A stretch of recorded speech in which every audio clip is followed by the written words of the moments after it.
só como o vento e a chuva arder.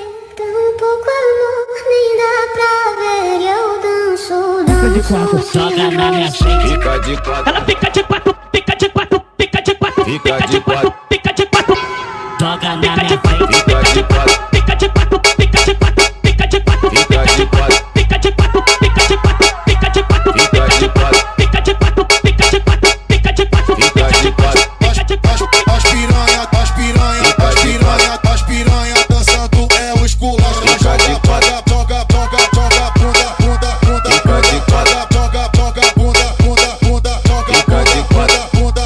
Hoje eu vou sentar no bico, roçar no teu pentão. Hoje eu vou sentar no bico, roçar no teu pentão. Hoje eu vou sentar no bico, roçar no teu pentão. Hoje eu vou sentar no bico, roçar no teu pentão. Hoje eu vou.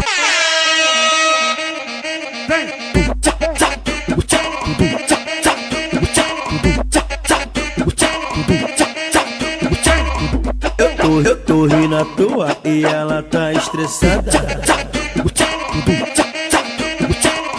Ontem meia-noite mandou embora de casa.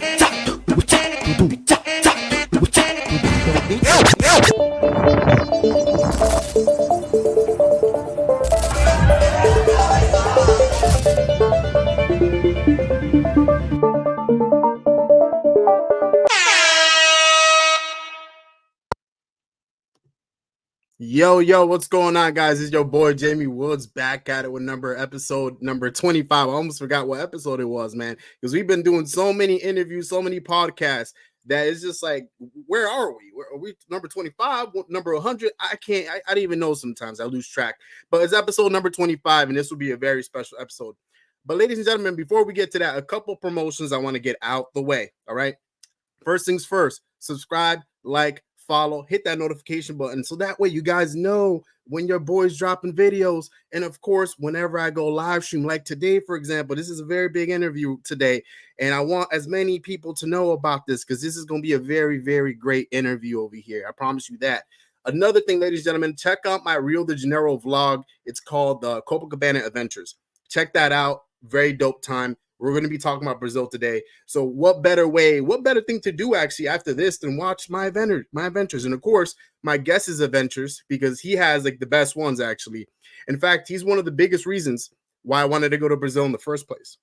But speaking of this guest today, of course, he has over 34K subs. He's been over, I think, 91 countries. This guy's been all around the world, every continent. But of course, right now he's stationed in Brazil. He's doing his thing in Brazil. Of course, it's the guide man. You know, he's always giving you guys lazy guides and all that type of stuff. So that way you guys can maneuver around the amazing country of Brazil. Of course, I'm talking about my friend over here, Swedish Gringo. What's going on, Swedish Gringo? How you doing? How are you doing? Man, I'm so happy to have you. How you I'm doing very today? honored to be here. It's a real pleasure. Yeah, it's honestly a pleasure to have you on, man. I told you backstage, and I'll say it here in front of everybody, but you're on top of, I think it's you, DJP, International Zoe. You guys have been my main inspirations for going to Brazil. Like, your content, I think, is one of the best, if not the best, in the space when it comes to Brazil. You give people the truth about Brazil. You give them the best guides and all that, man. And people need to check you out, man. Make sure to subscribe to his channel, man, because he's legit. And I can see you like Brazil, judging from your T-shirt over there. You're stuck, because that's the way it goes. Once you go to Brazil, you either leave a part of you there or the whole of you stays there. You can never really leave Brazil once you've experienced it. Yeah, I don't know what it is about Brazil, man, but it, like you said, like it's like you leave a piece of you there. I don't know what it is. I don't know if it's the culture, the people, but there's something so special in the air about that country. I can't describe, because I've been to other countries just like yourself. Maybe not as much as you have, actually. You've been over 91 countries, right? Well, yeah, it kind of got stuck on 91 because Brazil got to me. So I haven't really been increasing that number since. Well, that's the thing about Brazil, man. Points.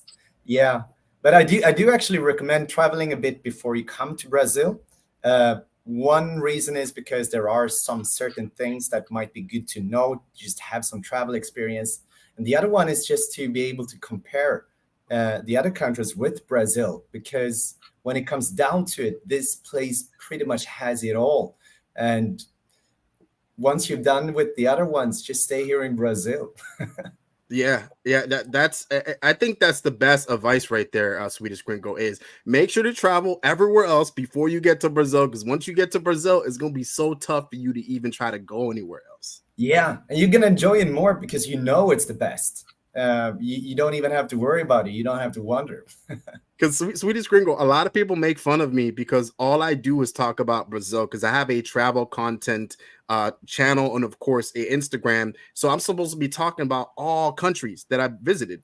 But for some reason, I don't know what it is. I want to talk about Brazil all the time. And that's actually one of the questions I wanted to ask you, Swedish Gringo, because you've been to 91 countries, but yet you have your channel just focused on Brazil. So I'm assuming you must really love Brazil that much to but make a channel. just like for you, it just kind of happened. It used to be a world travel channel. Well, initially it was just, a way for me to show my parents, my family who are living in another city when I was out traveling. I didn't actually expect to be a YouTuber. So the name actually has nothing to do with Brazil. It was just a name I picked when I started traveling, started making these videos.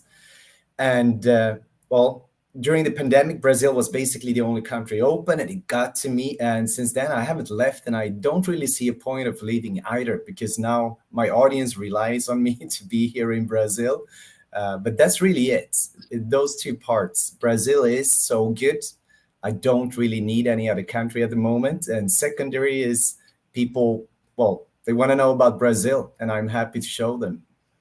Well, speaking about knowing about Brazil, ladies and gentlemen, I do have a link over here in the comment section. You can do it either now or afterwards, but make sure you guys click up on that, man. It's very important that you do, because it is a ultimate guide. Okay, if you want the ultimate guide to show you around Brazil, the safety, the ins and the outs, where to go, where not to go, make sure to click on that, because you guys are looking at a Brazil expert in front of you. Okay, the Swedish Gringo knows it all. All right. Yeah. So, well, this is actually a result of people constantly telling me that they want, on spot help. They want me to be a guide. They want me to do these kinds of things. And now I figured I'm back in Rio. Let's do it. Let's officially become, that total Brazil and Rio resource that people have been asking for. So yes, I am now available for doing tours, giving advice, and especially giving you that initial safety training for your arrival to Rio, so you can fully enjoy it without, ending up like, well, I'm guessing we're going to talk about it, me in Lapa a year back. Well, yeah, I guess before we get to that, because I was going to show them the actual website and everything, but I wish I would have known about this guide earlier, because the thing was, I like to do my research before I go into countries, but Brazil, I don't know what it was. I think it might have been the language barrier, but I was lost in the sauce in Brazil. Like I went over there with my friend. We were both like deer in headlights. We had no idea what we were doing. You would have thought that I was a first-time traveler by the way I was acting in Brazil, because of the language barrier. First South America. I had no idea what I was getting myself into. And another thing, I was very lucky because I was traveling with a very, straightforward guy. So he kind of brought me into the rhythm of Brazil. Without him, yes, I probably would have been lost like you guys were. You gotta just, it takes a little while to know the real rhythm here, to feel it and to take part, of all the fun stuff happening. Yeah. Yeah, because I was in Rio for 4 to 5 days. So I wasn't there for too long. So by the time I got adjusted and realized what was going on in Rio, it was already too late, because then I had to go to Sao Paulo. And in Sao Paulo, I felt more comfortable because it did feel like more like America there. But even in Sao Paulo, I was like, oh, the language barrier, so I wish I would have had a guy like you around. So guys, don't make the same mistake I made. Make sure to get yourself the best guide that there is, Swedish Gringo. Of course, we're going to go over a little bit of what that website looks like, what it entails for you guys real quick. All right. Can you see the screen, Swedish Gringo? I do. I can see. You're not supposed to be wearing that bandana, by the way. People might think you're a Bolsonaro supporter.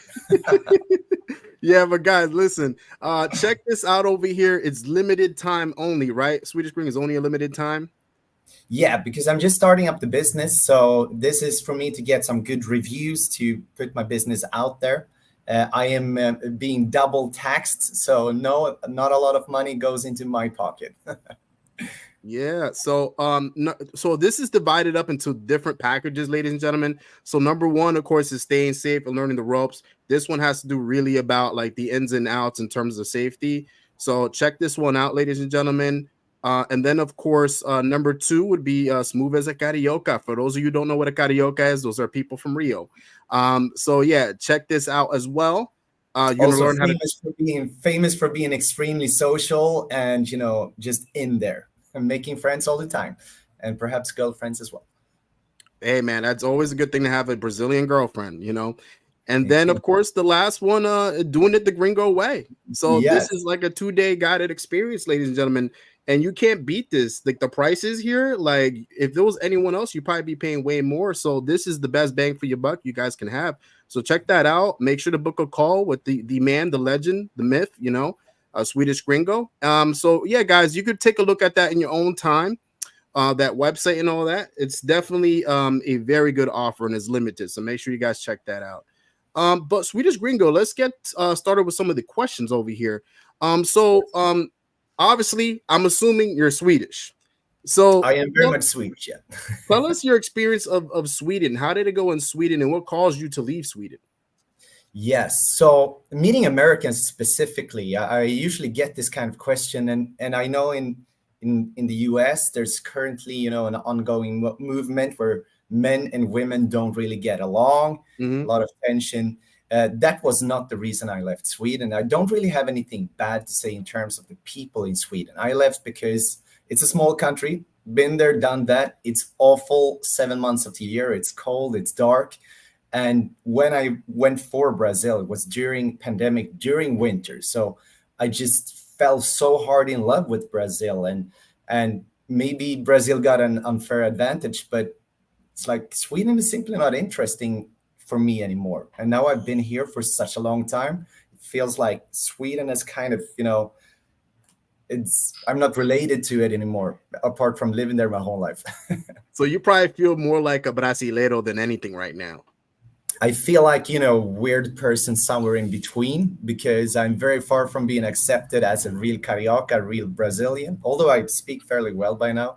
But I definitely don't identify with my friends, with people in general in Sweden as, a Swedish person anymore. So I don't know. Guess I'm the Swedish Gringo.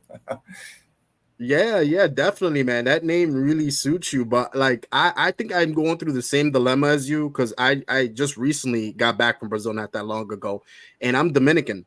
But I feel sometimes I'm more Brazilian than anything. I don't know what it is about that culture that drew me to it. But can you describe what it is that drew you to Brazil that really sold you on the country where you're like, you know what, this is the place I want to stay? Yeah, I can. Apart from the very obvious things, then arriving from, cold, dark Sweden straight to Ipanema Beach. I think that was a Saturday. Girls in very tiny bikinis, guys playing volleyball. Apart from those things, it was the energy. Just you can almost just feel the vibration of life, particularly on the beaches in Rio. And that's not just a tourist thing. The beaches in Rio are a part of the Carioca culture. So coming there, you will not be feeling like a tourist. You will be feeling like you're participating in the ongoing culture. And that's really what got to me. Just the opportunities. You can make 20 new friends in a day. People are happy. People tend to care a little less about their problems. And there was just, a whole new world opening up, especially with, the ongoing pandemic. And that is still what I hold closest to my heart here in Brazil. It's the way they know how to enjoy and celebrate life. Sammy says, I'm coming over there in 3 weeks, but first spending a month or so in Salvador, then off to Rio. Yeah, Salvador is definitely a country I want to visit. I heard good things about Salvador. Yeah, I think he means Salvador de Bahia, which is a part of Salvador Bahia. Yeah, okay. Oh, I yeah. thought you meant Salvador, the country. No, it's definitely Salvador. And Sammy, I do agree. It's a great place to visit. And I hope you don't mind me for saying it, but it seems your complexion is a little darker as well, which can be an advantage there. because looking like me, you're standing out a little more in Salvador. It's not a dangerous place. Rio is not, if you ask me, but tourists, they are at a little higher risk of pickpockets. So don't speak English, when you don't have to not attract people the wrong way, and try to dress like the locals a little more, just to stay clear of the pickpockets. And that's really all I have to say. Salvador is an awesome place, and I need to make videos from there.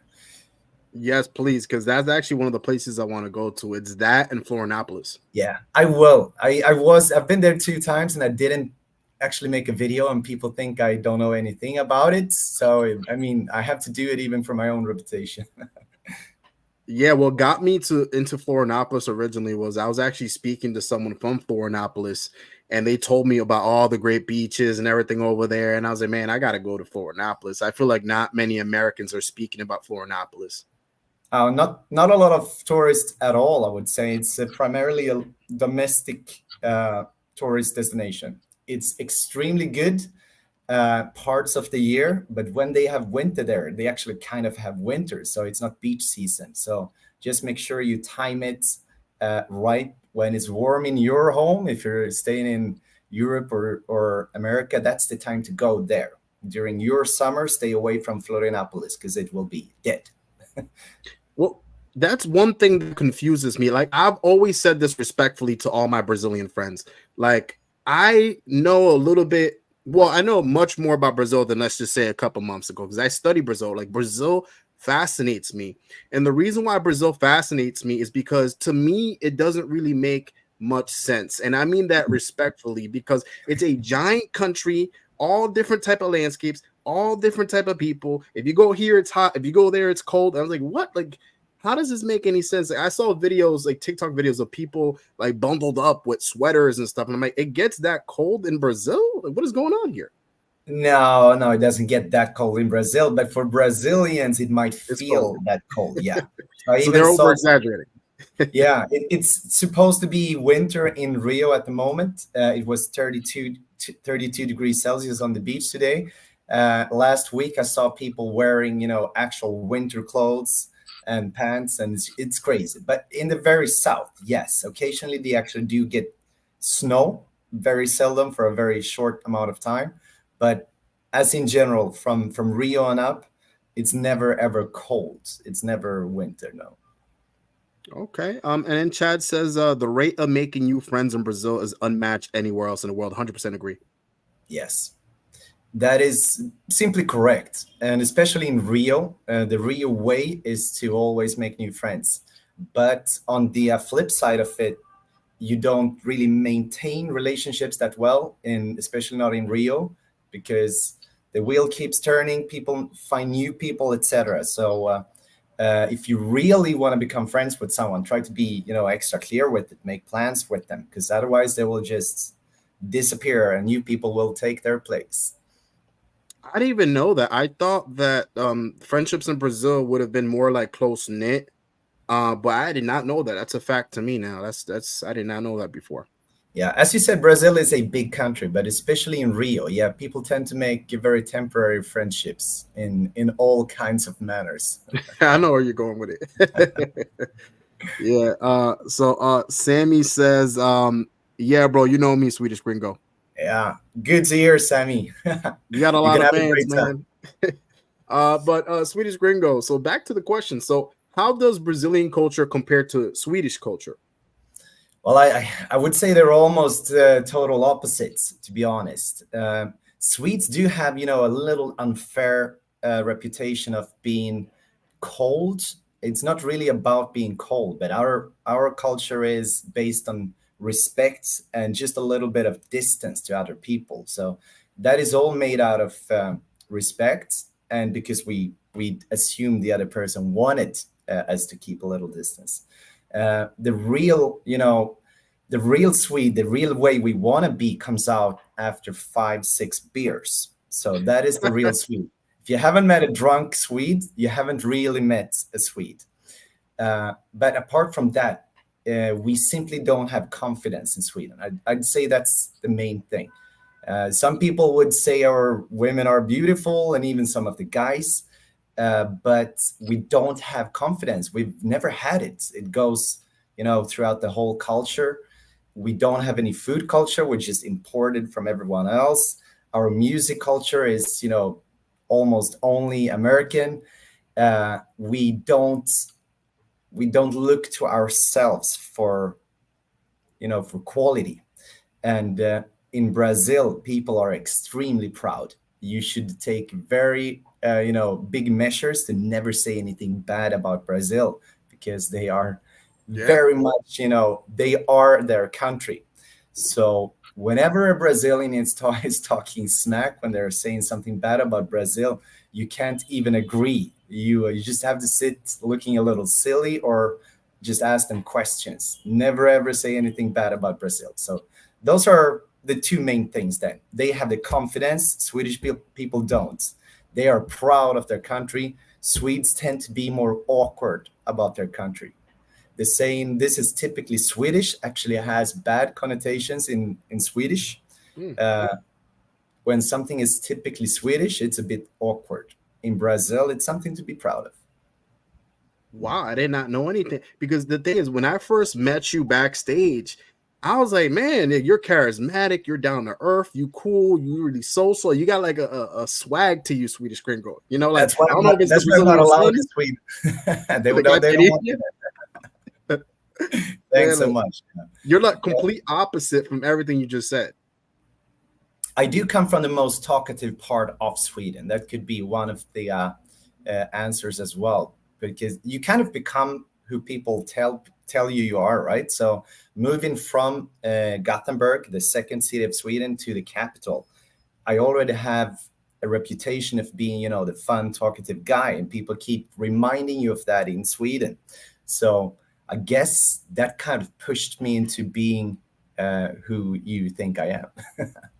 No, it is who you are. It is who you are, man. You're a cool dude, man. In fact, I'm thinking of booking you as a guide, man, because I'm like, man, you super cool, man. But we got some comments over here. So Sammy says, trying to learn a little Portuguese before coming, but chose Salvador because I wanted the challenge. Oh, you'll definitely be challenged.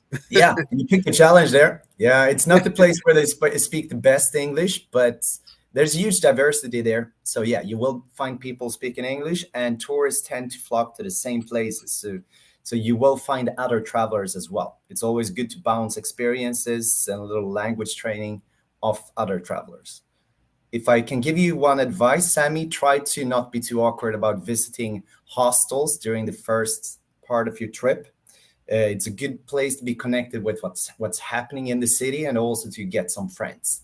So if I was you, I would see if there is any private room in any of the major hostels. Salina or Shelagarto, I think, are two of the main ones, and just hang around there a little to get the sense of how things are working. So Swedish Gringo, because I keep hearing things from people saying that Salvador Bahia is one of the most dangerous cities in all of South America. Is that true, or is that a myth? I need to be clear with the fact that I am not considering myself being typically an expert on Salvador, but people always talk this way, especially Brazilians talk this way about another region. So if you're in Sao Paulo, the Paulistas will tell you how dangerous it is going to Rio, while the Cariocas in Rio are scared in their turn going to Sao Paulo, right? When it comes to the Northeast, which Salvador is actually part of, even though it's more south than most other parts in the Northeast, there is, the statistics, the crime statistics are often used, to prove how dangerous it is in one or other location.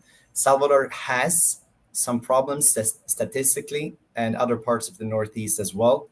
A lot of that is directly related to, the drug route, the trafficking, and things happening, in those kinds of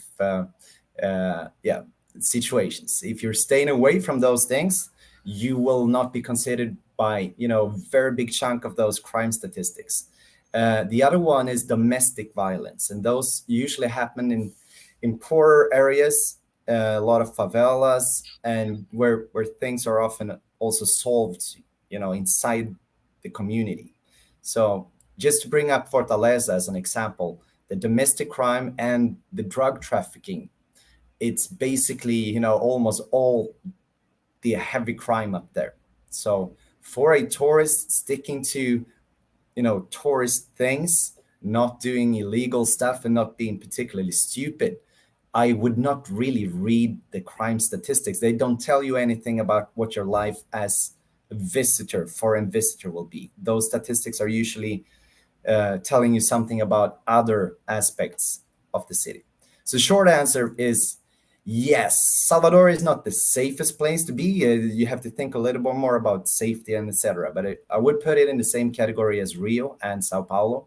So absolutely no reason not going there. But yeah, mind your stuff, especially when walking home at night in the old town on the small alleys there. Try to walk with a friend. It's interesting that you say that, Swedish Gringo, because I actually realized that myself when I was speaking to Brazilians. So if I spoke to a carioca, they would tell me, "Oh, Sao Paulo, no, don't go there, it's dangerous." If I speak to a Paulista, "Oh no, Rio de Janeiro, no, it's bad, no." So I 100% agree with you. I feel like that's what I feel like. Depending where you are, they're going to say different answers about what's the most dangerous place to go to. But that leads me to my next question. So what is this whole rivalry with Sao Paulo and Rio de Janeiro? What is going on here, Swedish Gringo? There's definitely rivalry. But if I might just add one thing to your previous question, it was when I was interviewed by a guy at My Latin Life, a great channel as well. He said something that really stuck with me, and it's just count the hours you're outside in your own country. If you're from America or from Europe, count the hours of a day you're outside and compare it with people in South America. You get one more explanation to why perhaps crime stats are higher, because people spend their days outdoors. They're exposed, in that kind of way. If you're just walking from your work or from your car to your house, who's gonna be able to rob you, right?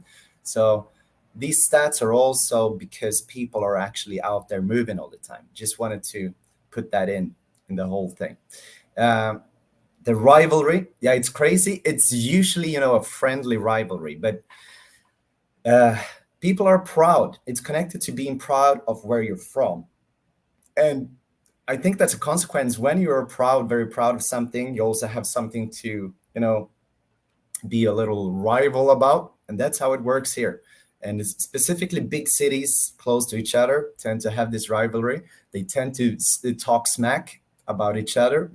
So one more thing, if you actually want real advice, you need to know that Brazilians tend to not separate emotion and facts all the time. Sometimes, of course. So mind where you're getting the advice from. Because also out of trying to be nice, you will always get an answer from Brazilians, but it might not always be that high quality answer you're looking for. But the rivalry, it's usually just a fun thing. Yeah, it's done out of friendship, brotherhood. Swedish Gringo, within 10 minutes of me being in Rio, this one taxi driver had asked me, "Where are you going to be going in Brazil?" I said, "Sao Paulo." He's like, "Sao Paulo, yo odio Sao Paulo. ¿Por qué Sao Paulo?" like basically saying, like, for those of you who don't understand Portuguese, he was saying that Sao Paulo, why are you gonna go over there and this that, and then he was saying that the only reason why you go to Sao Paulo is to work. He said that there's no point of going to Sao Paulo if you're not working. That's what he said. And when I went to Sao Paulo, I actually fell in love with Sao Paulo. And I think you said this in one of your videos that it really stuck out. You said that Sao Paulo is one of those cities that you have to really get to know in order to really fully see what it's all about. Yeah, really it's so extremely big. There's so much people there, and things are just much more spread out. So you need to know what you're looking for, how to ask about it so you can find it. Or else you will feel a little more lost in Sao Paulo. That way, Rio is easier. You go to the beach. And yep, pretty much. That's where it all starts. Yeah, because I think in Sao Paulo they have the Avenida Paulista. So they have that. I was actually in the Pinheiros area, which is a nice area. I was there. So I was walking down that strip. I forgot what that strip is called there, but it's really nice. A lot of shops, restaurants. Like Sao Paulo is amazing, especially when it comes to food. And all that. Like, it gave me like America vibes a little bit. Yeah, there's a saying, and it's not totally true, but there's some truth to it. Sao Paulo is a night city and Rio is a day city because people are working throughout the day and because there aren't, that many community areas. It does have, more fun going on evening and nights, whereas Rio starts, real good, but then there's actually a lack of nightclubs in Rio. Sometimes I'm amazed over how few big venues Rio has. Sao Paulo has much more of those. So actually, this is a side question. So where would you go to in terms of to get like nightlife besides being in the typical Copacabana Ipanema strip? Like, where would you go to for like nice nightlife? Yeah, I'm just gonna tell you, if you wonder why I keep drinking like this, I hope I don't have what's the thing you get when you have too much sugar, too much caipirinha? Diabetes. Oh, like a sugar high? No, I've been at the beach the whole day. I've been 6 hours in the blazing sun, and I just with the 10. gotta rehydrate. Yeah, it's been crazy. You're gonna see the results soon. Why I did this crazy thing. You see what I'm talking about, guys? This guy is cool over here, man. He's a cool guy, man. Make sure to subscribe to him. Okay, yeah, for nightlife in Rio, in Zona Azul, that's what they call Copacabana, Ipanema, Leblon, and Leme in general. That's Zona Azul, the South Zone. So the South Zone kind of has a schedule with things going on pretty much every day of the week. But there's only, until a weekend arrives, a few choices per day. If you want to move out of that, I do recommend that you follow two certain Instagram accounts to see which events are going on. Because outside of Zona Azul, it's much more about what's happening this particular night at this particular place. So there are huge venues that only holds parties maybe twice a month or even that. So just always check the schedule and double check which places are good, big, etc. One place that hasn't been talked about so much in my videos yet is D Edge. It's a D Edge. It's a very big club and it plays electronic music, a little more Western style, which has been something that many of you have been asking about. It's in Centro. So that's also a place to consider if you don't really find anything within your normal little tourist schedule. D Edge. I'm gonna have to check that out because I don't really know about too many clubs over there, but I think I 100% agree with what you said. Because you're actually not the first person that said that to me. Like I keep hearing from locals that it is that way, where Rio's more of a daytime city, and then Sao Paulo's more like nocturnal, more nighttime. Yes. And yeah, some crazy things are going on in Sao Paulo at night. I can tell you that much. But that's the thing. That's the big misconception about Sao Paulo, because a lot of people think it's a boring city, but it's not. Like if you know where to go, like it's far from a boring city. There's so much beautiful stuff, amazing stuff to do in Sao Paulo. Yeah, I would even say, in a sense, Paulistas are more free-spirited than Cariocas. You can correct me if I'm wrong, but they are a little less traditional. At least the cosmopolitan Paulistas, the ones living, the bustling part of the city, and the kind of places that actually are available in Sao Paulo, things you can do. They are not represented in Rio like that. They have everything. Yes, they have sex places, obviously, but they have always fun shows going on. They have a much broader music scene. You can just particularly find your own particular flavor of nightclubs in a way you can't really do in Rio, which is more traditionally bound to what the Brazilians listen to, which is either samba, pagode, sertanejo, or the most dominant funky. I love funky. Shake your ass music. It's crazy. Swedish Gringo. I went to Lapa, and I went to this one bar. I forgot which one it was. I went in there, and I got myself like a big bucket of like beers, man. Like they put so much beers into that bucket, and I was over here drinking it, and they were just playing like samba. Everything was cool. Everyone was vibing until the funky came on. And once the funky came on, it was a completely different vibe. Like these girls were going crazy.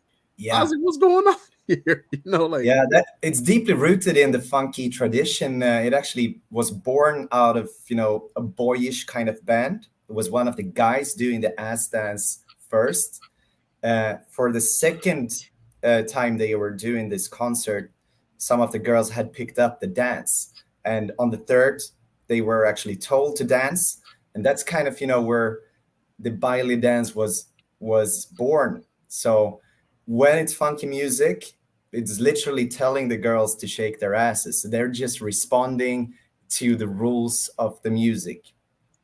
It's not baile funk. It's not funky if they're not doing that. They're just playing the role. Well, that makes sense because like it was just like a light switch. It was like on and off. Like these girls were like, and then when the music came on, it was like a whole completely beast. Like these girls were like twerking, doing all sorts of stuff. I'm like, oh my goodness, like that's insane. Yeah, some even go down on the floor. I mean, horizontally on the floor. It's part of the music. Insane insanity over there. We had Chad. We're gonna get to some of these comments. Also, guys, I appreciate you guys for the comments. If you guys have any more questions, make sure to put it down in the comment section. We would love to answer those. But Chad said, Chad, the only thing that makes me hesitant to live in Brazil is being caught in the double tax conundrum. No tax treaty with US. Yes, that is a problem for Americans, and I have an American friend as well who's struggling with this. But I do also have lawyer contacts in Brazil that work with these kinds of things. So there are workarounds. There are ways to at least, decimate what you're paying in taxes. And it's also good to know, I think I know what I'm saying now, that this only applies if you spend more than half of the year in Brazil. So throughout the period of 365 days, if you stay just 1 day shorter than that per year, you will not get the double taxation thing. So if you spend only half year in Brazil, you're fine and will just be taxed in the States. But if you want to have help with this, if you want to, keep your taxation down, you can reach out to me, and I have a couple of really good, cheap lawyers who are working with these issues. Yeah, I will definitely be reaching out to you, Swedish, over that because that's definitely something I need. Also, we have Sammy saying, where has the baddest girls, Gringo, Rio or Sao Paulo? The baddest girl. Well, the baddest girls, by one definition, I'd say Rio has, because the girls in Rio are more used to tourists and how to take advantage of tourists, right? So that's actually one thing to keep in mind when you're out there on the dating apps, etc. That some girls are, particularly set for gringos. They are called gringo hunters by their perhaps not friends in Rio. That exists less in Sao Paulo because there's simply fewer tourists per capita in Sao Paulo. So I would say I have more good experiences in Sao Paulo from, if you can use the word, quality of the girls, just being normal girls you're dating and you're having a good time, and little more experiences where the girl might want something else from you in Rio. If we're talking about the baddest girls, as in terms of the craziest, wildest girls, and in possibly more than one situation, I'd say Rio. There's a lot of crazy things going on after a few drinks here. Yes. Yeah, I 100% agree with you, man. Sao Paulo, my experience in Sao Paulo was, I feel like I encountered like a lot of beautiful, well-dressed, educated women. Not saying you can't encounter that in Rio, but I think that's like a Sao Paulo thing. They kind of want to appear like educated and well-dressed, and like they're very stylish over there. Like it's a whole vibe compared to Rio, where they're more dressed down and they're really fit because they're hitting the academia all the time. Oh yeah. And two different vibes, but amazing nonetheless. In Rio, your body is your clothes, and in Sao Paulo, your clothes are. That's actually what I told one of my friends from Rio. I told her that in Sao Paulo, it's all about outdressing the other person. Like, who can dress better, me or you? In Rio, it's all about who can look better without clothes, you or I. That's right. That's right. Different culture, And I don't want to scare any guys away. So no, it's not a requirement being fit coming to Rio. Some girls actually prefer other types as well, and personality always hits higher than the body. But yes, a lot of cariocas have gone to the academia, the gym, a lot. Oh, they love it out there. I feel like Rio's probably the most active city I've ever seen in my life. Like there's outdoor gyms. Like there's no excuse to why you're not active in Rio. Like just walking over there is gonna make you want to do something. Oh yeah. But Chad says Sao Paulo is a foodie paradise. Love me some Sao Paulo. Yes, I agree with that. Sao Paulo has better food in my opinion. There's no comparison between Rio and Sao Paulo specifically. Sao Paulo is it's simply one notch above. Then there are parts of Brazil which have a typical cuisine. So Minas Gerais, which is more into the central part of the country from Rio. It's only 6 hours with a bus. They are very famous for their cuisine. It's excellent. And the cachaça there is great. In the Northeast, they also have a particular kind of cuisine. But the thing is that you can get that in Sao Paulo as well, because they really specialize in the food culture. So Sao Paulo is where you can get everything at top quality. Well, I would assume the reason why, and you could correct me if I'm wrong, Swedish Gringo, but I would assume the reason why Sao Paulo has the best food in the country is because although it's not the capital of Brazil, because Brasilia is the capital, Sao Paulo is considered the financial capital of the country, meaning everyone goes there for better opportunities, similar to how people go to New York for better opportunities here in America. So because of that, they attract the best chefs from all around the country and even the world, because as you know, Swedish Gringo, like Brazil is very diverse, especially Sao Paulo. The Liberdade, you have a big Asian Japanese community. You have an Italian community over there too. I forgot the name of it.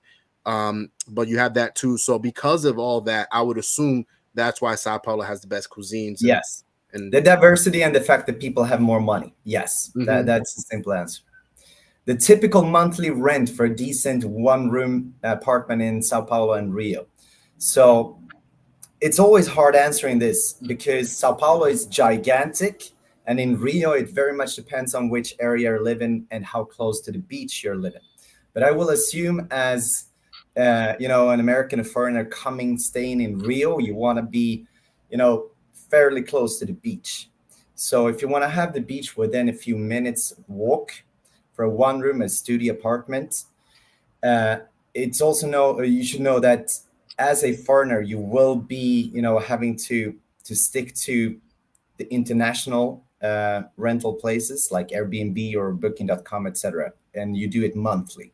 So with all that in mind, I'd say about 4,000 reais, which would be $800 a month. You get a good apartment close to the beach in a safe area in Rio. So the one I'm staying in right now, it's an almost 2-room apartment. I pay $800 for it, and I am at the beach in 1.5 minutes. In Sao Paulo, there isn't any beach comparisons. You really need to know which area you prefer the most. The more touristic areas are Pinheiros, where you were, and Vila Madalena.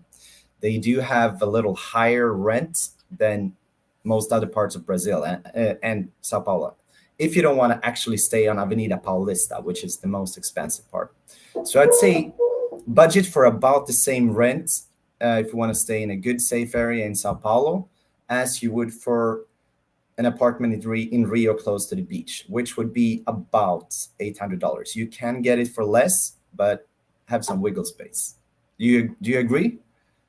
I think, yeah, 100%. I think 800 is very fair for a place like, especially if you're close to the beach, like $800 a month and you're right next to the beach, you're only a couple blocks away. Like you can't beat that. Like, and in America over here where I'm from, I'm American. A place in New York City, you're paying almost $2,000 for like a shoebox, Yeah, America's gone crazy. But just mind me here, this is not during Carnival, it's not during New Year's. This is the typical rent throughout, the year per month. But if you are staying for longer than 3 months, if you're even, up there talking about close to half of a year, you can utilize the local rental sites as well. But then you will need some help. You need someone speaking Portuguese, and you need someone with a CPF. That is the Brazilian Social Security number. It is required to use these sites.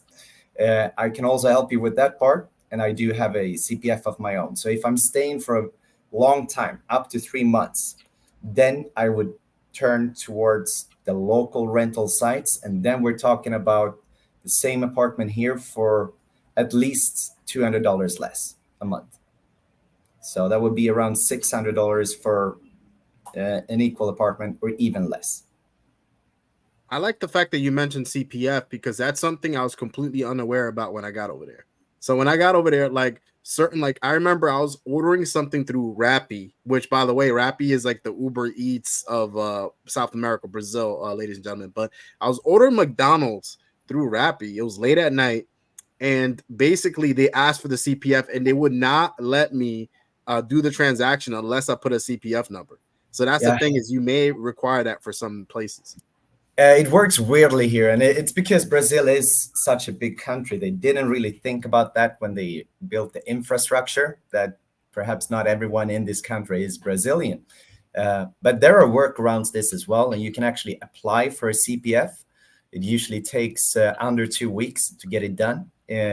So if you plan to stay for a longer time, just search for CPF, how to get it, fill in the form, or walk to the government office issuing these, or reach out to me and I will give you a consultation how to do. Of course.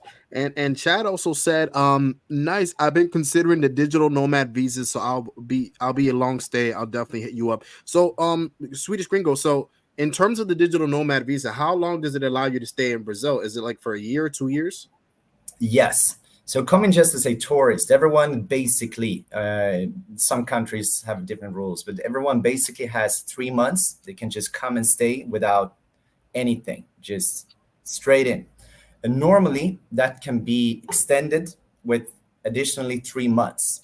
So basically any tourist from a Western country can stay 6 months. For those additional 3 months, you got to go to the federal police office and just show them you're a good person that haven't done any crimes. And it's pretty basic. It's pretty standard. A digital nomad visa, yes, that's for 1 year. And you do have to fulfill, the requirements of not working, within the Brazilian economy. You can't compete with local work here. So you need to be working remotely. That's the main requirement. Apart from that, you need to show that you are employed somehow. Easiest is if you actually have an employer, they can write on a piece of paper that you're working for them. If you're working for yourself, you need to just do the same with your company name, and it gets a little silly. But you need to prove that you are working for someone, that you're employed remotely, that you're employed by someone who is not Brazilian. And the third one is that you just need to show that you have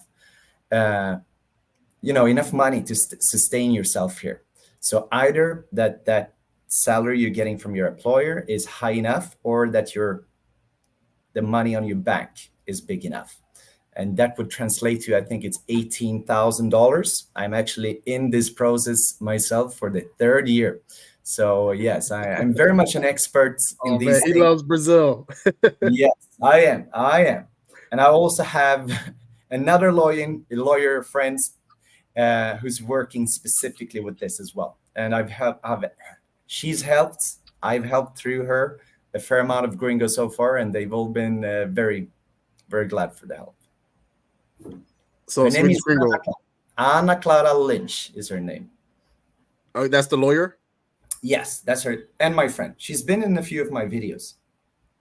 Okay, all right. So and you're saying for people to reach out just in case if they have any questions regarding moving. They can reach out to me, and I'll give the context to her. Oh, okay.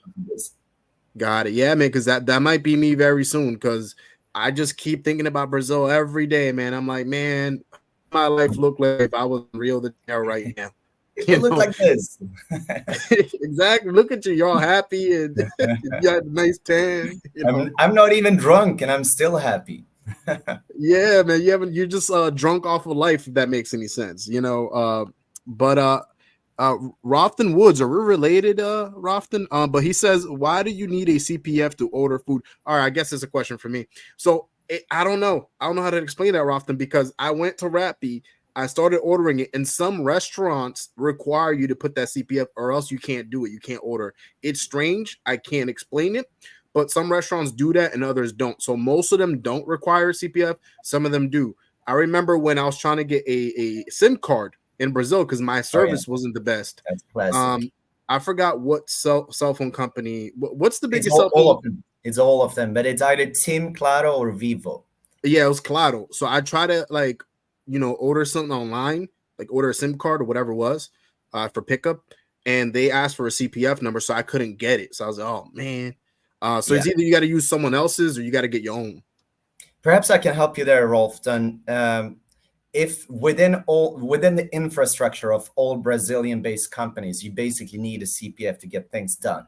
So if you're using a Brazilian app, you always have to, when you're creating your account, you have to fill in your CPF, and then it's already filled in. So you might be able to order things without filling it in again. If you're using an app that's collaborating with local infrastructure, that question might come later in the process. That's probably what happened to you, right? And then there's a few, major companies that just stand over all of this, and that's Uber. Uber is the only transportation app you can actually use in Brazil without having a CPF when it comes to calling a taxi. And other companies have tried to, break out of that, because obviously there's money to be made if all the gringos can use them. But that is simply just a result of the Brazilian infrastructure. Everything is based on this social security number. Yeah, man, it's strange how some things you need a CPF, some things you don't. There's no explanation why, but it is what it is. That's what it is with Brazil. But another thing that you guys will need somewhat in Brazil, not entirely, but Piics. Like I tried. Like, how does that even work, Swedish Gringo? How do you get Piic? No, you can't get it. I'm sorry, guys. So you have to be a Brazilian citizen for that? To get Piics, you need to have a Brazilian bank account. Oh, okay. There are some works trying to, get Revolut and Wise to work with Piics. I have a few friends who's been middling with it, but I'm not sure if they actually succeeded. So I might be wrong there. But if you really want to have Piics the real way, you need to have a Brazilian bank account, and then it's super smooth. But to get a Brazilian bank account, you need to, have some kind of residency here. If you have the digital nomad visa, as I do, you might be able to get a Brazilian bank account. I had to ask 5 banks and first got declined of the 6th bank before I finally got it. So I have Piics, but I am the only foreigner I know who is not permanently living here, who is not, Brazilian, that has Piics. So you don't really need it. It makes things easier, but you can pay for practically everything with your credit card in your phone as well. Just don't give it to all the guys selling caipirinha, because they might take your contacts. Yeah, I have a lot to say about what you just said there, Swedish Gringo, because the thing is, so let me just get to that first point about the Piic stuff. So they were actually, so first of all, ladies and gentlemen, everywhere you go in Brazil, they have card reading machines everywhere. Even the bathroom in Copacabana downstairs has card reading machines. I was like, that's insane. How is it America doesn't do that, but Brazil does? But I mean, even the guy selling cigarettes on the beach without a stall, he has the cigarettes and he has the card reader. That's all he has. Everyone has card readers. Yeah, man, they're hustlers out there in Brazil, man. They will find a way for you to pay for something if you don't have any cash on you. So I tried to pay with my card. It wasn't going through. So the girl kept asking me about Piics, but I'm like, I don't even know what Piics is. And she had to educate me about that. But I was like, I don't know how to set that up. Is that an app? Is that because over there, let's just say if everything shuts down, because that happens sometimes where you're not able to make transactions via card. And then you have no cash from you. So what is it that you do at that point? And the thing is, they don't have Cashapp isn't really a thing over there. I think PayPal, some people use it. Zem, like the other ones, Zelle, Venmo, they don't really use any of that. So I would always suggest guys to bring some type of cash on you just in case. But then again, everywhere takes cards. So don't carry so much cash to where if, let's just say, quote unquote, or God forbid, you do get robbed, it isn't anything crazy.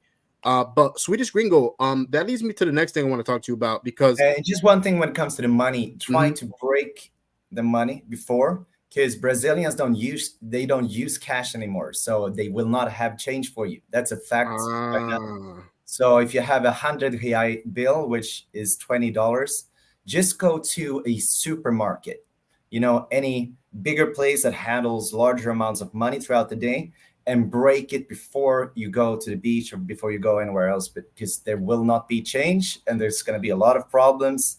If you have any bill that's higher than 50, break it down first, change it somewhere.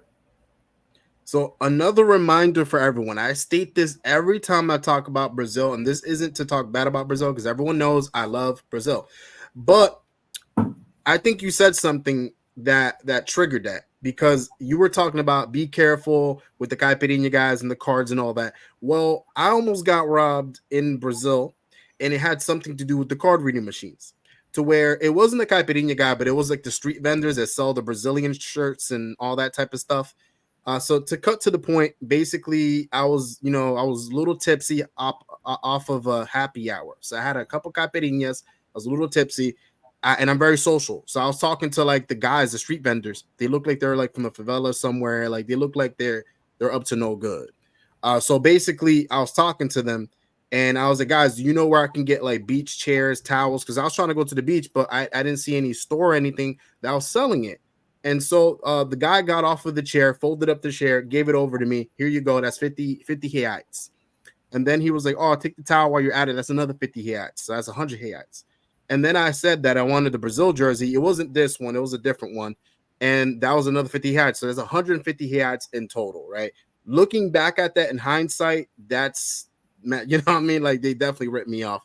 Yeah, that's $30. That's a little much. Exactly. So basically, I gave them my card. They were going to put it into the machine to basically do the transaction. It wasn't going through. After 5 minutes of us, doing it over and over and over, me getting declined, because I found that strange that my card was getting declined. Because the thing was, I was using my Cashapp card. The reason why I use my Cashapp card is because I don't want to use my regular debit card because of the international fees. And just in case if I do get robbed, if I transfer the money to my Cashapp card, it would only be a little chunk of the money that I have. That's a very good advice. Don't have too much money on your account. I've also heard, I'm not a tech geek, I might be wrong, so please just verify this. It is safe for using the card in your phone, the virtual card, rather than a physical card. Yeah, because what I've heard once again is that if you do it virtually in your phone, it only creates your card for that particular second. So they can't really skim it. They can't use that instant to take other money from you. So every time you double click, bring up your virtual credit card, it's a unique card number or code or whatever for that specific situation only. That's what I've heard. Check this up first, but that's what I've heard. I like that idea. I'm going to try that out instead next time. But I would just transfer $100 at a time from my bank account to the Cash App card. And so I had $100 in there. They didn't know that. I wasn't going to tell them that, but I just found it strange. My card was getting declined. And if it's 150 yards, what is that, like $25, $30 or so? I think if you convert it. 150 reais is about $30. Yeah, about $30. So it should be going through. So I just thought that was strange. It wasn't going through. So eventually ended up going through after a whole 5-10 minutes of us being there. They basically told me, okay, you're good to go. So I went into the beach. I checked my bank account out of curiosity. I checked my Cash App account out of curiosity. And I saw that they tried to charge me $1,000 US. And I was like, what? And then what happened was they went 900, 800, and it went all the way down to $200. I had 100 in there. So if they would have tried it one more time, they would have robbed me for $100. So I think what they did was they probably realized after doing $200, they probably realized, oh, this guy's broke. Let's just charge him however much we're going to charge him and at least make some money off of it. So they charged me the $30 that they said they were going to charge me, and it went through. But before, they tried to charge me way more. So that's the thing, ladies and gentlemen. Just be very careful. The street vendors in Brazil, specifically in Rio de Janeiro, don't be so trusting of them. And if you do buy something off of them, ask them to turn it around for you so you can see the actual amount So that way because if they really wanted to, they could put whatever amount they want to in that thing and charge you for that. So just be you very gotta careful. verify. A good rule of heart is, can you go down there the next day if something goes wrong? If you can't, perhaps not use your credit card, right? If it's a random street vendor, if someone walking around, try to use spare cash or a very safe payment method. Yeah, so just learn from my lesson, and I state that because I don't want anyone else to get into that, because I'm in a Facebook group with other gringos, and they have told me the same thing, that almost happened to them, or it has happened to them. Oh, yeah. So just be very careful with that, ladies and gentlemen. But we also do have some more comments over here. So Sammy says, I'm going through a clothing packing dilemma. I'm packing on checking out other spots, but should I bring a check-in bag? Keeping in mind, I'll have to pay for a check-in bag each time I fly somewhere. Well, I mean, you're asking me. I haven't checked in luggage for years. I always just do hand luggage. But I mean, it's really up to your own flavor. I don't like things getting delayed. I've actually saved a few flights in Brazil when you're traveling here. Maybe in my case, the bus broke down, and the taxi coming to pick up the bus passenger could only take guys without excess luggage. So thanks to not having an extra bag, I made it to the airport. But if you're able to travel light, but it's not really a huge question. It's whatever's your flavor, really. And then JDM Fresco says, what is the Gringo Facebook group? So I'm actually looking at that. I'm trying to search for it right now, actually. But let me see. I think it's a Brazilian Facebook. I forgot the name of it. It's called Brazil Travel Community. So you can search that up, Brazil Travel Community, and they go over like different, places to go to, like advice, where to not go to, safety advice, all of that. But of course, if you also do want more of that type of stuff, of course, Swedish Gringo is the perfect person to go to for that if you need a guide. I'm not on Facebook, though. Facebook is for old people. Pretty much. That's why I don't really use it, to be honest. I stay on Instagram, TikTok, But so Swedish Gringo, so what are some culture shocks that you faced when you first moved to Brazil? I'd say one of the culture shocks probably is the different brand of humor over here. You have to kind of change your personality a little. If you're a funny guy liking to joke around, you need to just tweak it a little, because irony doesn't work here. It does not work to be sarcastic, because it's not that they don't use it. It's used another way, and it functions differently in Portuguese. So whenever you're saying something from a Western point of view, ironically or being sarcastic, it will be received as, being very rude, or just giving them smack in the face. So that is one of the things. I actually had dates going very wrong, dates being canceled due to the sense of humor I was using. So that is really an advice to keep in mind.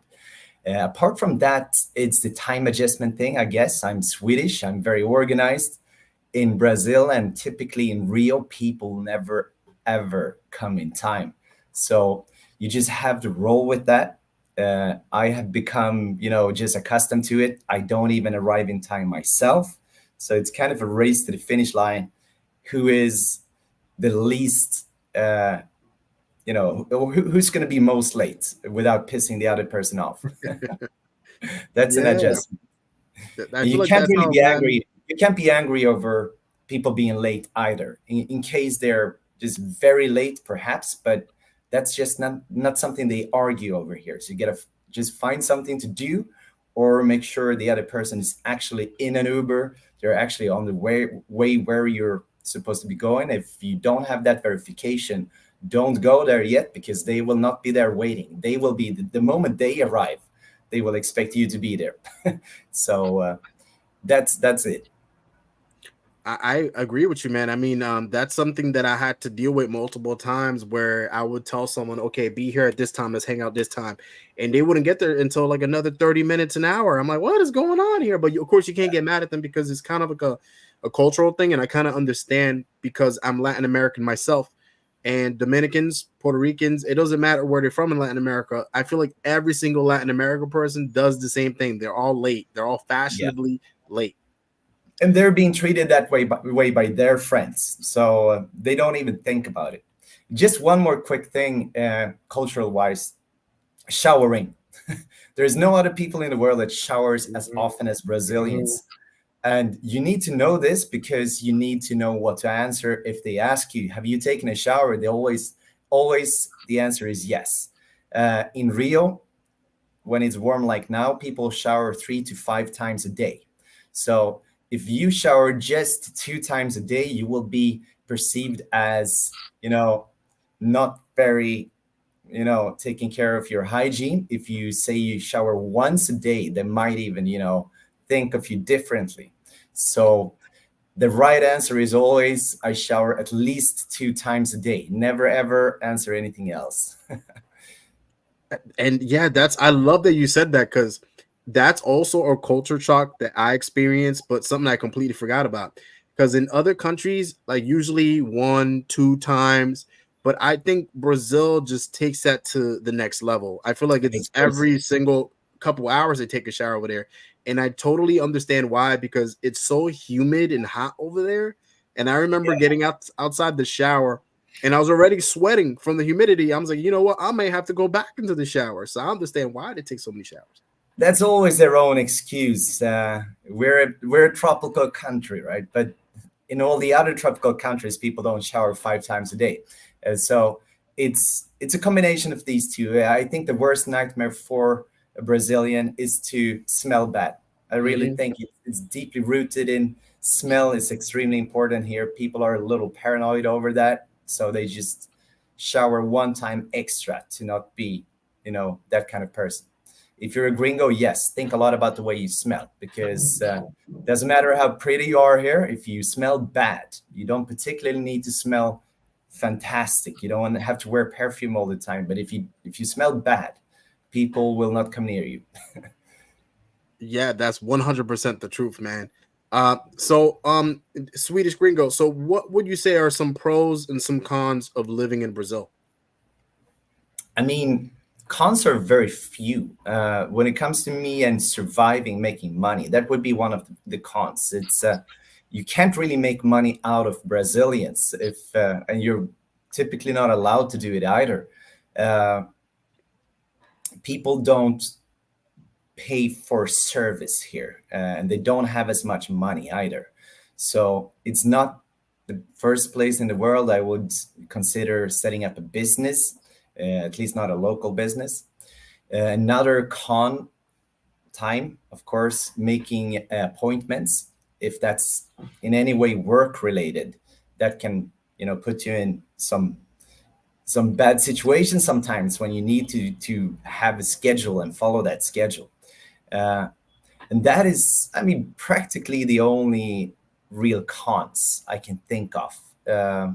Because once you've adapted, you will be part of this beautiful society as well. Well, I guess we got to bring up safety then as one of the cons, because safety, even though it's my very firm belief that the danger level of Rio, Sao Paulo, Salvador, and the Northeast, it's highly exaggerated. This is something that very much lives in the mentality of the mind of the people here. So they will always be thinking about safety, and it will always be a concern. It will sometimes stand in your way. If you want to be dating here, some girls will refuse to even get in a cab from their house to where you're meeting. You simply have to go with the car to where she is and pick her up, and etc. So for me, it's more, the main problem is that it takes up such a big part of people's life, rather than I'm scared of being the victim of a crime. It's just a very big thing to always care about safety. And well, if I might add one more thing then, when it comes to money, Gringos will be perceived as people that have a lot of money. Uh, Even if you try to, elaborate and tell them, they will always just think you are rich here. So you will get higher prices at the beach, definitely, even in some shops by any kind of vendor. It has even happened in restaurants, and that's just a pain in the butt. If you sense you're in an environment where you might be taken advantage of because you're gringo, just try to bargain a little. Say that you don't want gringo prices, you want carioca prices if you're in Rio. And this money thing also translates into dating.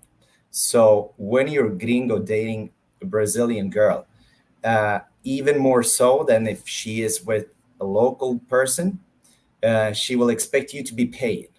So the first dates, you will be most likely the one putting out the wallet. Eventually, you can start talking about these things. But being a gringo and dating will mean that you'll be paying for the very majority of the dates. Yeah, definitely. That's also what I heard too. And I feel like it's like that most of the world, where like the woman expects you to be paying and stuff like that. And I'm the type of dude that if I invite a girl out on a date, of course I'm gonna be paying for that. I'm not gonna have the girl, pay for that, especially in a place like Brazil where you can go out on a $30 dinner date or something like that, and it's whatever. It's only $30 between the both of y'all. In America, you'll go to a cheap spot and it'll be $100 minimum. Yeah. Yeah, there's a So real difference. Yeah. yeah, it's a huge difference. So yeah, man, I suggest for the fellas that if you're trying to date in a foreign country or in a place like Brazil, be a gentleman. If you invite a girl out on a date, make sure to pay for that. Don't have the girl paying half of it. Yes. You don't even know if the girl has the money to be doing that. So just But be also, considerate of that. nowhere to draw the line. When it comes down to her asking for petty stuff, Mhm, make sure you're not the guy who just says yes to paying for mhm. everything. If she wants Yep. to chew gum, if she wants to have a Coca-Cola, these things she should pay for herself, because otherwise you'll be in a tough spot where you will always be supposed to be paying for everything, even very unromantical kind of things. If she goes to the pharmacy buying skin lotion, you will be paying for that. So just draw the line somewhere where it's feeling comfortable for you. If you want to keep paying for all the dates, fine, but don't start paying for the small petty things, because she might start asking you for this, and it will not play to your advantage saying yes. You will actually be losing respect by doing that. So that actually segues me perfectly into the next topic I wanted to talk about, and that is the dating scene. So how is the dating scene in Brazil? Well, Brazil is big, right? But we could start talk about Rio, and Yeah. well, the short answer is it's much more intense.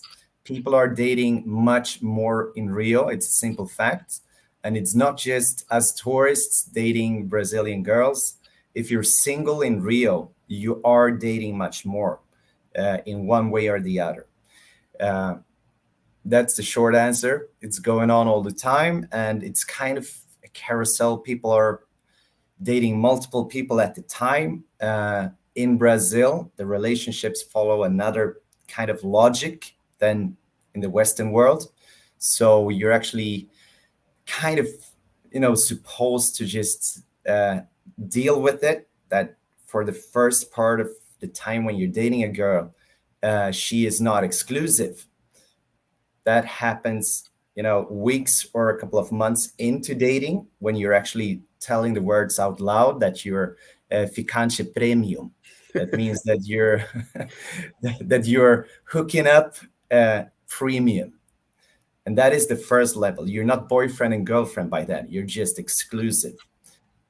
And the next one is being namorados. That's to be actually be a couple. That's a big thing in Brazil, especially in the places where people date more. That title means something, and typically the girl wants to move through these stages uh, faster, because this system is built by men wanting to have the options, right? But dating more intense, don't bring jealousy in the beginning, because it will be misinterpreted. If you haven't spoken out loud that you're exclusive, she will not imagine that you are exclusive, and she will think that she's allowed to be with others. And that's something that shocked me about Brazil, because you're not the first person that's told me that. Like the whole ficante word, like I feel like it's a big word in the dating culture when it comes to Brazil, because like everyone's hooking up with each other and everyone's not really exclusive, unless you're in a relationship. But I haven't really heard about too many people saying that, oh, like I'm dating this girl or I'm dating this guy and they're exclusive to me in Brazil, unless you're boyfriend, girlfriend. But why is like the hookup culture so big in Brazil, or in Rio de Janeiro specifically? Wow. Do you want the full history lesson? Hey, man, whatever you got time for. Yeah. So, well, believe it or not, Brazil used to be a dictatorship, even a little more soft than other dictatorships. So when that was abolished, I'm not sure exactly which time, but let's say 2 generations or 1.5 generation ago, all rules were just thrown away. So the public service TV channel started broadcasting, dramas daytime with actual explicit sex. So people sitting having dinner with their families, they were watching, softcore porn. And sex just became the thing that was just there all the time. And that was the time when Brazil, and specifically the cities in Brazil, became very sexualized.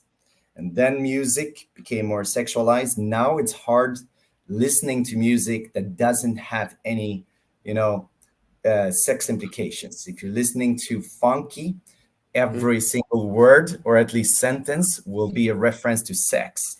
So people here, they're living in a world with, constant reminders of sex anywhere they go. And the fashion as well, usually build upon, showcasing the good sexy parts of yourself. The bikinis are not particularly big. So yes, that is the explanation as to why it exists. And I'm guessing, these different steps. First, being able to be with whomever you want, and then being ficante premium, and then being namorados. It is also based on the fact that Brazilian guys don't tend to be very faithful. So we have the guys in Brazil to blame for a lot of these problems. And that's probably it. That's probably it.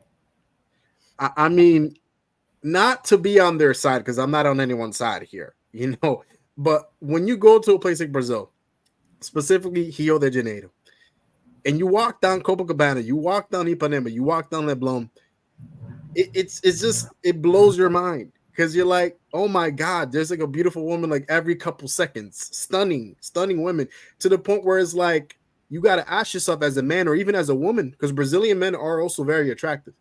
But you got to ask yourself, okay, am I going to be in a relationship in a place like this? Because there's too many beautiful people here.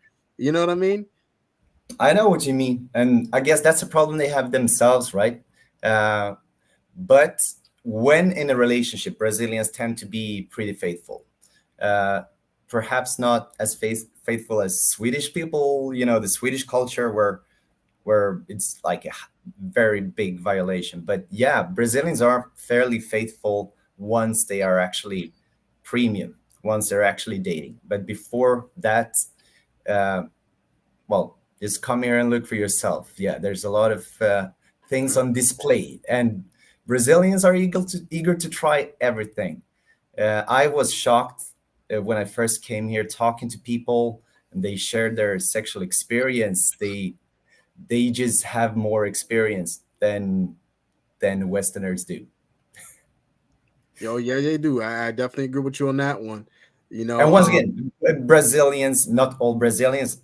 The inland of Brazil is different. I'm primarily talking about Rio, Sao Paulo, the bigger cities.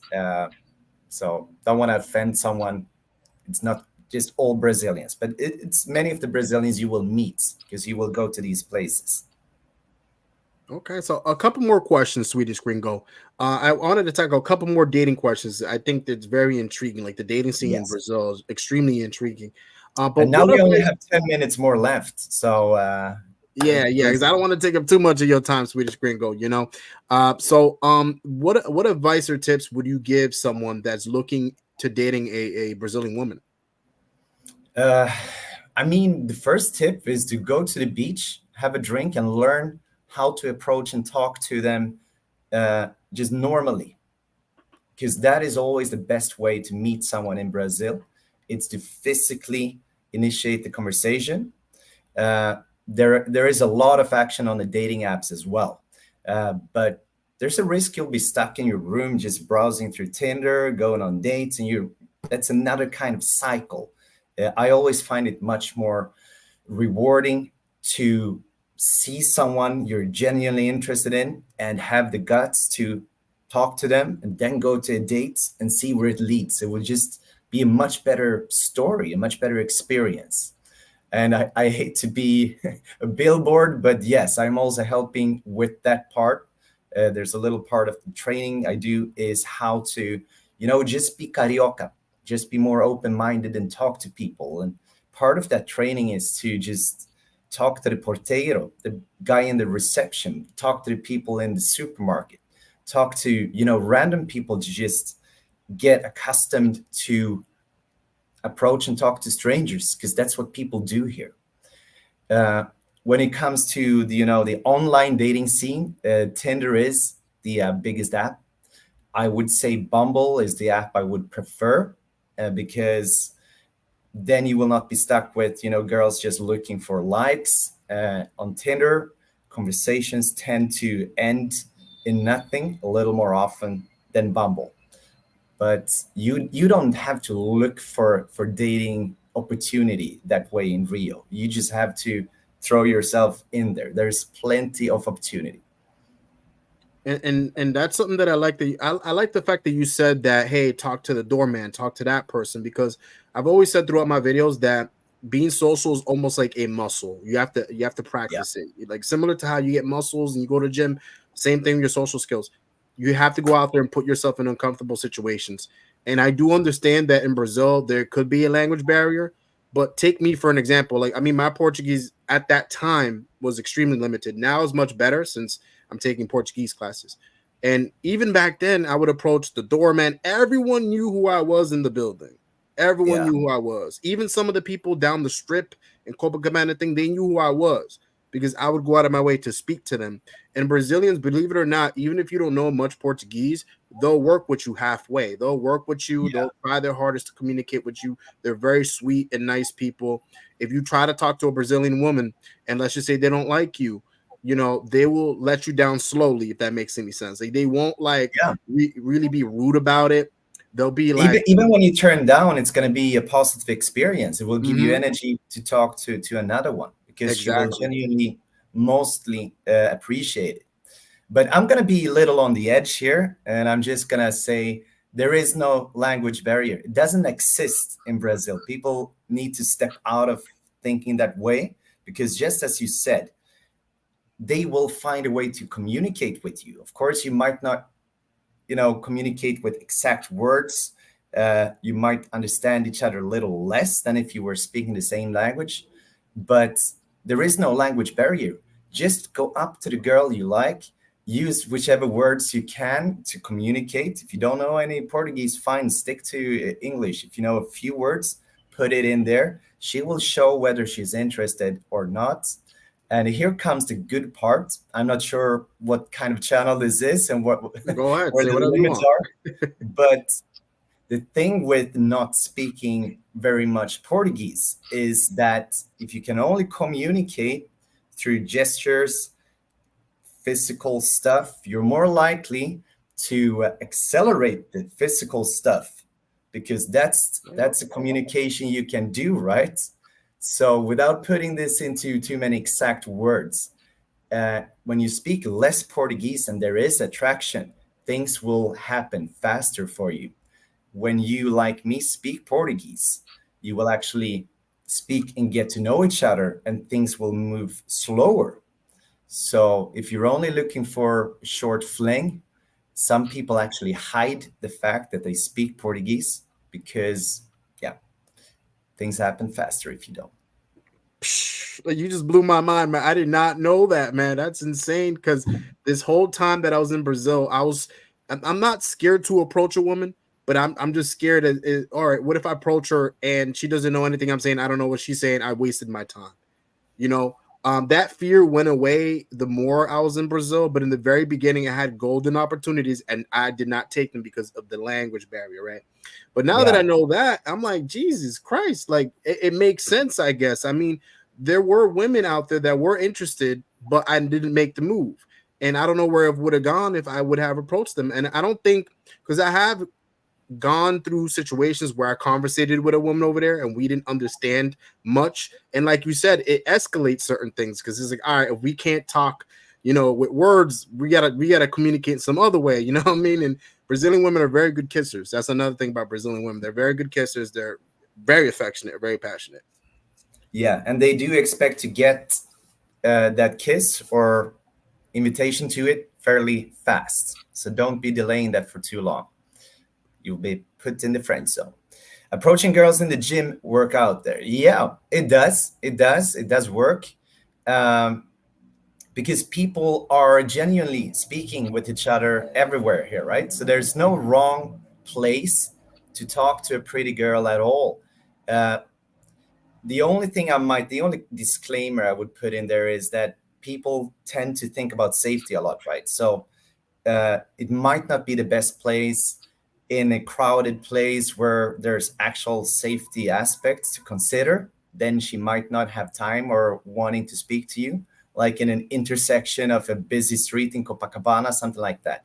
Gyms, yeah, totally fine. It works. And then Sammy says, and this is a great one from the both of you. Been hearing a lot about the BS about race issue, blah, blah, blah. What do you guys think about that? I'll comment on that first because I've actually spoken about that. So there are certain content creators within the space that do raise the issue of race. And, everyone's entitled to their opinion, right? So if you believe that that is your opinion, that you believe that they don't want you because of your race, cool. My thing is, don't generalize that to everyone else because that was not my experience. I'm sure Swedish Gringo, that was not your experience. So here's the thing, to cut to the chase. There's something there for everyone in Brazil. So if a woman doesn't like you because, quote unquote, of your race, that's her. That doesn't mean that the next woman down the block is going to feel the same way. Don't take a small sample of women, 2, 3 of them, or 4 of them, and think that that applies to every single woman. Or don't just go to one city in Brazil and think that, because this city's like that, every other city's like that, because you haven't been around Brazil. But how do you have to answer that question, Swedish Gringo? Yeah, I'm going to be just a little edgy again then and just say, no, you're not a race in Brazil. Just quit thinking like that. It's stupid. It doesn't work because Brazil it's the most mixed country in the world. All the races exist here. They have all the mix. So you're not a race here. You're a person. What you really have to work on is your personality. Everything is about energy. So I haven't even heard of a girl here rejecting you because of race as a reason. You're being rejected because you're not cool enough. Cool is used a lot here. It means you're not sympathetic enough or you're not interesting enough. The girls are with every flavor, any kind of man here. You just have to be interesting for her. You just have to bring energy to the table. And I'm sure just putting race aside will help you a lot to just bring the good stuff, bring the good energy. That's basically all I have to say about that. I don't think it applies that way in Brazil. Of course, there might be girls with preferences, but such a huge generalization, I simply don't believe it works that way. Exactly. Like you said, man, people have their preferences. They're entitled to their preferences. And, like I said, everyone's experience is different. Just because one person's experience is that way, it doesn't mean that every single person that's of color, including myself, for example, going to Brazil, that's going to be my experience because that was not my experience. But yeah, everyone's entitled to their opinion. Shout out to, all the YouTubers making great Brazil content. But one last question for you, Swedish Gringo. One last question. How has Brazil changed your perspective on life and traveling? Well, it's changed my perspective on traveling to the fact that I don't travel anymore, right? I just come to Brazil. Well, I do travel within Brazil.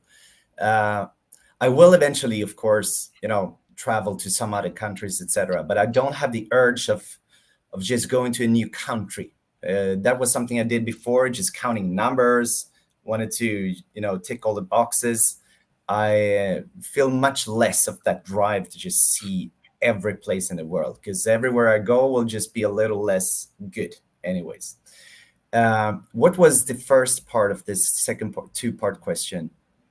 So the first part was basically how it's changed your perspective on life. On life, yeah. Well, that kind of concludes the whole thing, because that's where we started, right? I have learned to enjoy life much more.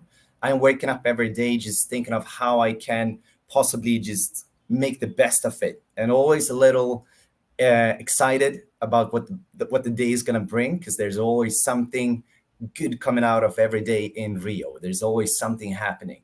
And I just simply enjoy life much more, and perhaps getting more desperate over the fact that I will not live forever, because I want to be doing this forever.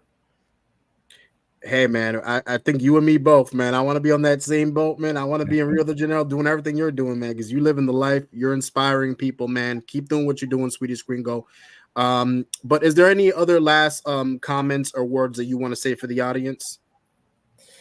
No, not really. Don't think that Brazil requires this huge Bible of things you need to know and see and do and be a specific race or etc. Just come here, learn a few things about staying street smart, and start talking to people, and you will love Brazil.